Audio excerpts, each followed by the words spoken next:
is allocated from winner-take-all to some sort of congressional proportional system. Some Republicans say it would have changed the 2012 outcome. Joining me now is Virginia Republican Governor Gov McDonnell. He opposes the idea.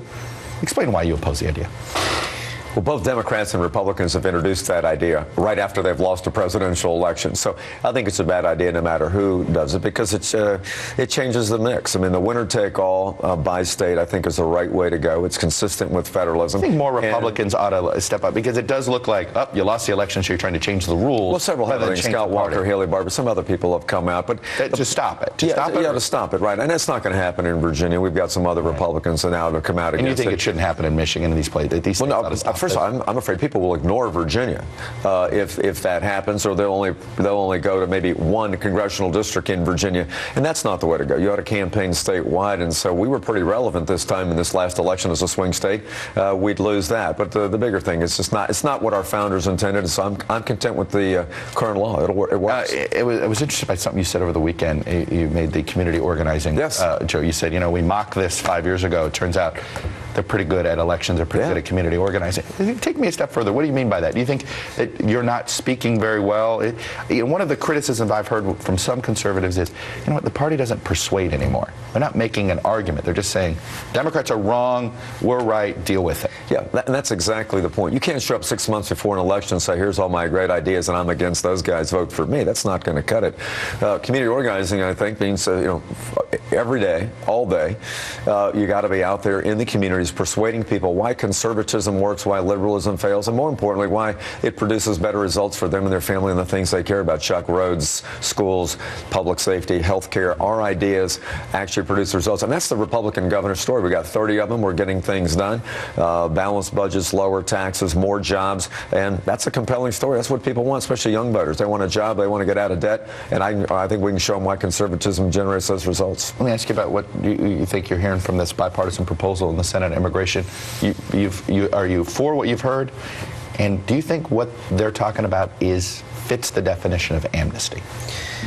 I think they're on the right path. I mean, listen, this has been a solution that's eluded everybody since Reagan signed the bill back in 1986 to have a fix for that. And most have said, look, we need a comprehensive solution, meaning border security, better security within the country, and then a pathway to citizenship for those that are here, because sending 12 million people back to some other country is not. Some people what you just described, some people call amnesty. Do you understand why they call it amnesty? I do, but I think what I understand about the proposal, and I've just taken a look at it, is it's a pretty tough love. It is penalties for violating the law, and it is a large number of things to have to go through before you qualify. And by the way, you get in the back of the line, but you got to learn English, you got to learn civics, you got to do a number of other things before you're going to be considered for citizenship.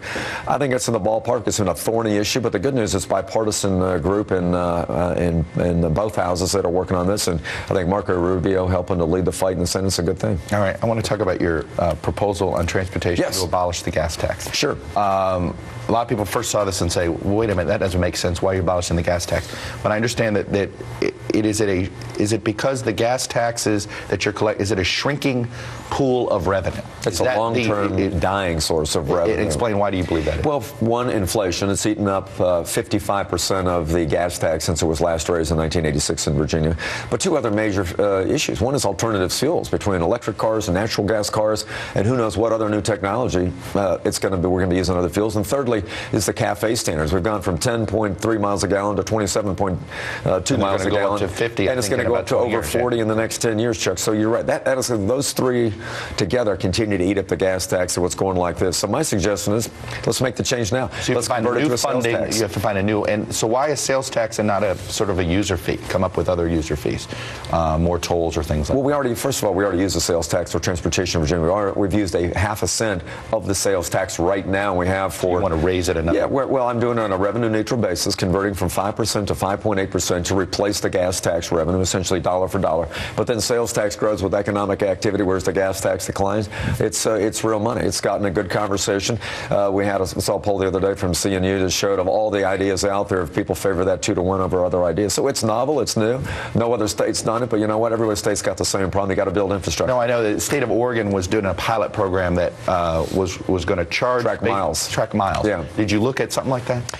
We did. There's some privacy issues with some of those things. You could do it, though. Just look at the at the inspection once a year and give them a bill, but then you get sticker shock once a year with a big bill. This seems to be the better way to go. You pay for it as you use the services. And I'm going all over the map. I know you got your WTOP thing. And we haven't talked about Miami yet. I know. You mean the leader in ACC basketball. But I got to ask you very quickly about politics in Virginia. Yes. At what point you resigned your as Attorney General at some point during the campaign? Is that something you think Ken Cuccinelli is going to have to do? Well, for 100 years, nobody did it. The last 40, almost every Attorney General has done it. So it's the precedent's been set. It has recently. I thought that was better for me. I thought it was better for the office of the Attorney General. I was laser focused on winning the governorship. Well, that was right for me, and it worked. I won by 18 points, so I figured that was good. And we had a full-time Attorney General. I think if Ken Cuccinelli thinks he can do both, more power to him. But that's an individual decision. And I know you're a big sports fan. The president weighed in on this issue of safety. Do you think states need to be having high schools look at this issue of football safety with helmets, and that maybe the states need to get involved? Because he pointed out an interesting thing. On the NFL level, these players are getting compensated for the violence. Fair or unfair, they've made that decision. The real issue is, what about the trauma that happens to these people that never go pro? And do you think that's something that the state should be involved in, and that more high schools should look at? I hesitate to get the government into that at this point. I really do think there's enough pressure from parents and coaches and others to be self-regulating.